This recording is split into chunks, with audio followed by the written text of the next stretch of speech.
తమిళనాడులోన resort politics మొదలయ్యాయి.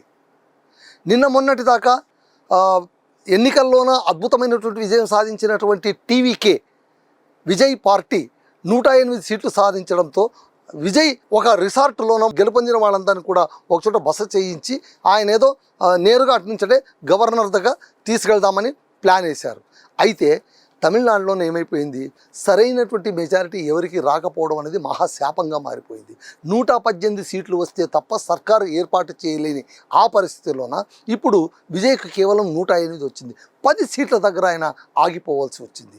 ఆ 10 సీట్లే, కేవలం 10 సీట్లే ఆయన్ని ఉక్కిరి బిక్కిరి చేస్తున్నాయి, ఊపిరి ఆడుకొని ఇవ్వకుండా చేస్తున్నాయి, ఏం చేయాలో పాలు పోలేని పరిస్థితికి నెట్టేస్తూ ఉన్నాయి. మరోవైపు ఇంకొక రాజకీయం మొదలైంది. నిన్నంతా కూడా సోషల్ మీడియాలోన మెయిన్ స్ట్రీమ్లోన ఎక్కడ చూసినా కూడా ధామ్ధూమ్గా నడిచినటువంటి మరొక వార్త ఏంటంటే, ప్రత్యర్థులుగా, చిరకాల ప్రత్యర్థులుగా 50 ఏళ్ళుగా ఉప్పు నిప్పులాగా బతికినటువంటి డిఎంకే, ఏఐడిఎంకే ఈ రెండు పార్టీలు కలిసిపోతున్నాయి. ఈ రెండు పార్టీలు కలిసి మరికొంతమంది మిత్రపక్షాలను కలుపుకొని సర్కారును ఏర్పాటు చేయబోతున్నాయి. ఇది దిమ్మ తిరిగేటువంటి రాజకీయ సమీకరణం, ఎవరు ఊహించినటువంటిది. ఇది నిజమా, ఇలా ఎక్కడైనా జరుగుతుందా అని అందరూ ఆశ్చర్యపోయారు. మరోవైపు అంటే ఎన్ని సంక్లిష్ట సమస్యలు వచ్చి పడుతున్నాయో చూడండి. మరోవైపు ఏఐడిఎంకే సంబంధించినటువంటి 30 మంది ఎమ్మెల్యేలు బాహటంగా విజయ్కు భయా మేము వస్తున్నాం, మీకు సపోర్ట్ ఇస్తున్నాం, సర్కారు ఏర్పాటు చేసేయండి, ఏం ఫికర్ పడకండి, మేము వెంటనే ఉన్నాము అని స్వతంత్రించి చెప్పేశారు. షణ్ముగం అనేటువంటి లీడర్ ఆయన ఏం చేశారు, వెళ్ళి పళనిస్వామి దగ్గర మాట్లాడారు, మనం వెళ్ళి విజయ్కు సపోర్ట్ ఇచ్చేద్దామండి, ఆయనకు ఆల్రెడీ 108 వచ్చింది, ఆయనే కదా సర్కారు ఏర్పాటు చేయాల్సింది, ఓ 10 సీట్లు తక్కువ పడ్డాయి, మనం ఇచ్చేద్దాం, సొమ్మెం పోతుంది అని అనగానే పళనిస్వామికి ఎక్కడో మండినట్టయింది. అదేందయ్యా, మనం ప్రత్యర్థులము, రాజకీయ ప్రత్యర్థులము, ఒక కూటమింటూ ఏర్పాటు చేసుకున్నాము, మనం ఇంతకాలం ఎన్నికల్లో పోరాడాము, మనకంటూ కొన్ని సిద్ధాంతాలు ఉన్నాయి, వాటన్నింటిని పక్కన పెట్టేసి నిన్నగాక మొన్న వచ్చిన టీవీకే పార్టీ అధినేత విజయ్ ఆయన అడక్క ముందనే వెళ్ళి మీరే ఇచ్చేస్తారా సపోర్టు? రాజకీయాలు ఇక్కడ ఇలా ఎలాగైనా జరుగుతుందా, మీరు ఎప్పుడైనా ఊహించారా అని చెడామడా అనేసి ఇది ఇలా కాదు, చూస్తుంటే ఒక్కొక్కరు జారిపోయేలాగా ఉన్నారు, మనం రిసార్ట్ రాజకీయాలు ప్రారంభించాలి. ఎలాగూ టీవీకే ఏం చేసింది, వెళ్ళి మహాబలిపురం రిసార్ట్ దగ్గర వాళ్ళు ఒక పెద్ద రిసార్ట్ దగ్గర 108 మందిని అక్కడ కూర్చోబెడితే వీళ్ళమైనా తక్కువ తిన్నారా? ఏఐడిఎంకే వాళ్ళు ఏం చేశారంటే పుదుచ్చేరి రిసార్ట్ దగ్గరికి వెళ్ళిపోయారు. పుదుచ్చేరి రిసార్ట్లోన తమ ఎమ్మెల్యేలను అందరిని తీసుకుని వెళ్ళి అక్కడ కూర్చోపెట్టేశారు. మేము చెప్పేదాకా కట్టు కదలొద్దండి, ఎక్కడ వాళ్ళు అక్కడ ఉండండి, మీరు చూస్తుంటే తోకలు చాలా విప్పుతున్నట్టున్నారు, నో, ఎవరు బయటికి రావడానికి వీల్లేదు, మేము చెప్పినప్పుడు మీరు బయటికి రండి అని. చూసారా, కేవలం ఒక 3-4 రోజుల్లోనే రాజకీయాలు ఎలా చిత్ర విచిత్రంగా మారిపోయాయి. తమిళనాడులోనే ఇప్పుడు రిసార్ట్ పాలిటిక్స్ చక్కర్ కొడుతోంది. మరి ఏఐడిఎంకే ఇంత గట్టిగా ఉండడానికి దీని వెనుక ఉన్న శక్తి అంటే ఖచ్చితంగా బీజేపీ. అక్కడ బీజేపీ ఎట్టి పరిస్థితుల్లోనూ కూడా ఏఐడిఎంకేని పట్టు విడడానికి ఇష్టపడట్లేదు, తన ముష్టిలోనే అది బంధించుకొని కూర్చునింది.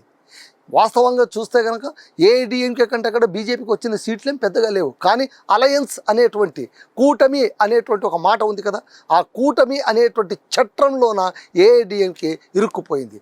అటువైపు డిఎంకే కాంగ్రెస్ చట్రంలో ఇరుక్కుపోయింది. అయితే అక్కడ ఏం జరిగిందంటే కాంగ్రెస్ స్వతంత్రించి డిఎంకేను కాస్త పక్కన పెట్టేసి టీవీకే పార్టీకి మేము సపోర్ట్ ఇస్తాము, దానికి ఏం చెప్పారు, లౌకిక ప్రభుత్వాన్ని ఏర్పాటు చేయడమే మా ఉద్దేశం కూడా, కాబట్టి మత రాజకీయాలకు మేము చాలా దూరం, కాబట్టి కేవలం ఆ ఒక్క ఉద్దేశంతో విజయ్ గారు అడిగిన అభ్యర్థన మేరకు మేము వారికి సపోర్ట్ చేస్తున్నాము అని రాహుల్ గాంధీ గారు చెప్పేశారు. పైగా ఇవాళ ప్రమాణ స్వీకారోత్సవం ఉంటుంది, ఆ మహోత్సవానికి రాహుల్ గాంధీ గారు కూడా విచ్చేస్తున్నారహో అని వార్తలపైన వార్తలు వచ్చాయి. చివరికి ఏమైపోయింది, ప్రమాణ స్వీకారోత్సవమే ఎటో మాయమైపోయింది, వాయిదా పడిపోయింది, నిరవధిక వాయిదా పడిపోయింది. ఓకే, అది రేపైనా జరగవచ్చు, మర్నాడైనా జరగవచ్చు, కాకపోతే ఈ ప్రతిష్టంభన, ఈ చిక్కుముడి ఇంత గట్టిగా పడడానికి కారణం ఏంటంటే తమిళనాడు ప్రజలు మామూలుగా ఇవ్వలేదు ఫలితాలు. ఎవ్వరికీ కూడా సంతృప్తి చెందకుండా అందరినీ విజయ తీరాలకు సరిగ్గా 10 అడుగుల దూరంలోనే వాళ్ళని ఉంచేశారు. ఇక్కడ చూడండి మీరు, ఒకవేళ ఈ రెండు పార్టీలే కలిసాయని అనుకుందాం, ఫర్ ఎగ్జాంపుల్ డిఎంకే ఏఐడిఎంకే కలిసాయి అనుకుందాం, ఇవి రెండు కలిసినా కూడా 118 కావు. డిఎంకేకు 59 సీట్లు వస్తే ఏఐడిఎంకేకు 47 సీట్లు వచ్చాయి, ఇవి రెండు కలిపితే 106. కానీ 118 రావాలి.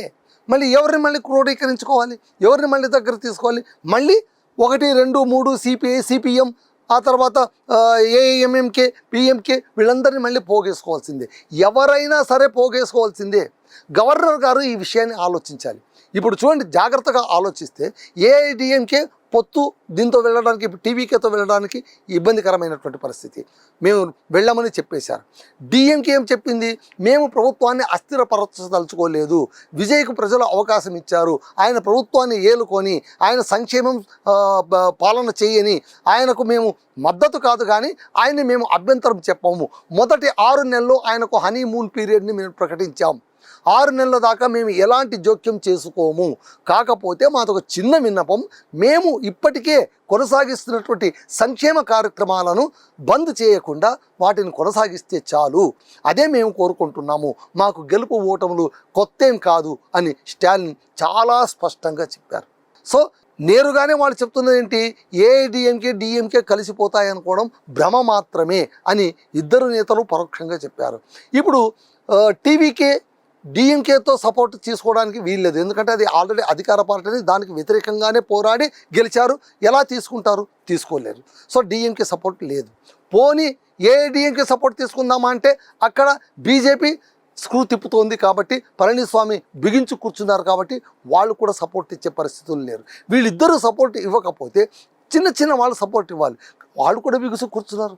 సిపిఐ, సిపిఎం లెఫ్ట్ వాళ్ళు మేము వెళ్ళం, మేము లెఫ్ట్ వాళ్ళు మేము లెఫ్ట్ అన్నారు, మేము అక్కడ ఉండము, మేము ఎక్కడ ఉంటాము? డిఎంకే దగ్గర ఉంటామని అన్నారు.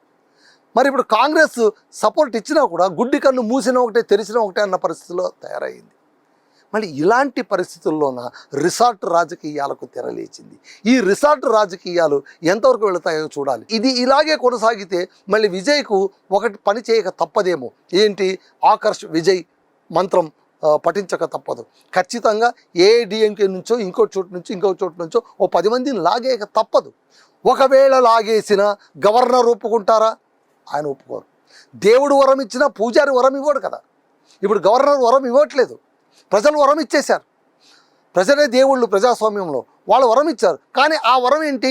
కొంచెం ఉట్టి పైన పెట్టారు. నాయన నువ్వు వెంటనే నీ చేతిలో పెడితే కనుక నీకు ఆ శ్రమ తెలియదు కాబట్టి కాస్త లేచి దాన్ని అందుకో, నీ వంతు ప్రయత్నం నువ్వు చెయ్యి అని తమిళనాడు ప్రజలు ఆయన్ని ఆశీర్వదించిన మాట అయితే వాస్తవం. మళ్ళీ ఇప్పుడు ఎట్లా? గవర్నర్ అడ్డు తగులుతున్నారు. గవర్నర్ అడ్డు తగులుతున్నట్టుగా మనకు అనిపించదు, అంత చట్టబద్ధంగానే మాట్లాడుతున్నట్టుగా అనిపిస్తుంది. మీరు జాగ్రత్తగా గమనించండి. నేనేమన్నానండి? బలాన్ని తీసుకొని వచ్చి చూపించమండి అని చెప్పాను. మళ్ళీ ఎలా పడితే అలా వాళ్ళకు అధికారం ఇచ్చేసి వాళ్ళు ప్రమాణ స్వీకారం చేసేసి 2 వారాల తర్వాత 118 సీట్లు రాకపోతే మళ్ళీ రచ్చ రంబోలా అయిపోతుంది కదా. అది మనకు అవసరమా చెప్పండి? సో మీరు బలాన్ని సమీకరించుకురండి.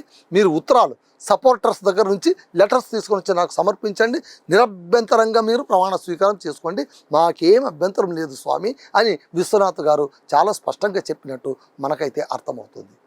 సో ఇక్కడ వారు సాంకేతికంగా చాలా కరెక్ట్, 100% కరెక్ట్. కానీ అంతర్గతంగా ఆలోచిస్తే ఒక అవకాశం ఇచ్చినా ఇవ్వవచ్చు. అది కేవలం గవర్నర్ స్వేచ్ఛకు సంబంధించినటువంటి అంశం. ఆ స్వేచ్ఛను అతను వాడదలుచుకోలేదు.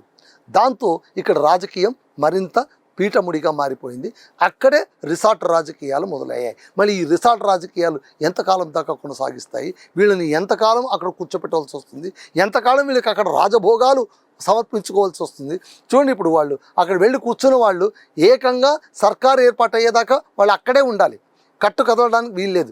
ఎందుకు అంటే ఎక్కడ 10 మంది జంప్ అయిపోతారో టీవీకి కానీ ఏఐడిఎంకేకి కొత్త భయం పట్టుకునింది. దాంతో రిసార్ట్ పాలిటిక్స్ తమిళనాడులోన తయారైపోయాయి. చూద్దాం ఈ రిసార్ట్ పాలిటిక్స్ పరమావధి ఎక్కడి దాకా వెళుతుందో, ఎలా జరుగుతుందో, ఈ చక్కర్ తిరిగి చివరికి ఏ మలుపు దగ్గర ఆగుతుందో మనం ఆసక్తిగా చూడాల్సిందే. That's all friends.